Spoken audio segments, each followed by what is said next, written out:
Office నుంచి హడావుడిగా వచ్చేసాను. వచ్చి రెడీ అవుతూ ఉన్నాను. మా తోడికోడలు వాళ్ళ పెద్ద పాప బర్త్‌డే ఉందనమాట. అక్కడికి వెళ్ళాలి. నేను వచ్చేసరికి లేట్ అయిపోయింది. ఈ డ్రెస్ అయితే వేసుకుంటున్నాను. ఇది లాస్ట్ టైం నేను పర్పుల్ కలర్‌ది లిబాస్‌లో తీసుకున్నానని చెప్పాను కదా! అప్పుడే ఒక 2, 3 సెట్స్ ఆర్డర్ పెట్టుకున్నాను. అందులో ఇదొక సెట్ అనమాట. చాలా బాగుందండి వైట్ కలర్‌ది. నేను వేసుకొని మీకు చూపిస్తాను. ఈ డ్రెస్ మీదకి ఈ బుట్టలైతే పెట్టుకున్నాను. యాక్చువల్‌గా పింక్ కలర్ బుట్టలు కూడా ఉన్నాయి గానీ, ఒక ఇయర్‌దే కనిపిస్తుంది. ఇంకోటి మా బాబు ఎక్కడో పడేశాడనమాట. సో, ఈ డ్రెస్ అయితే నాకు 1800 1900 పడింది. ఎగ్జాక్ట్‌గా గుర్తులేదు. మీకు లింక్ ఇక్కడ అటాచ్ చేస్తాను. మీకు నచ్చితే అఫ్లియేట్ అని కనిపిస్తుంది కదా! అదైతే క్లిక్ చేయండి. డ్రెస్ అయితే వేసేసుకున్నాను. నా ఫేస్ కొద్దిగా జిడ్డుగానే అనిపిస్తుంది. ఎందుకంటే ఆఫీస్ నుంచి ట్రావెల్ చేసి వచ్చాను కదా! సో, ఎంత ట్రై చేసినా కూడా ఫేస్ అంత లేదనమాట. ఇంకా డ్రెస్ అయితే బాగుంది కదా అని చెప్పి రెడీ అయిపోయాను.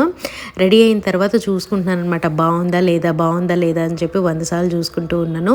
ఈలోపు వీడియో కూడా తీసుకుంటే మీకు కూడా హెల్ప్ అవుతుంది కదా! ఎవరికైనా డ్రెస్ కొనుక్కోవాలైతే కొనుక్కుంటారు అని చెప్పి షూట్ చేసి పెడుతున్నాను అనమాట. ఎలా ఉందో చెప్పండి. బాయ్.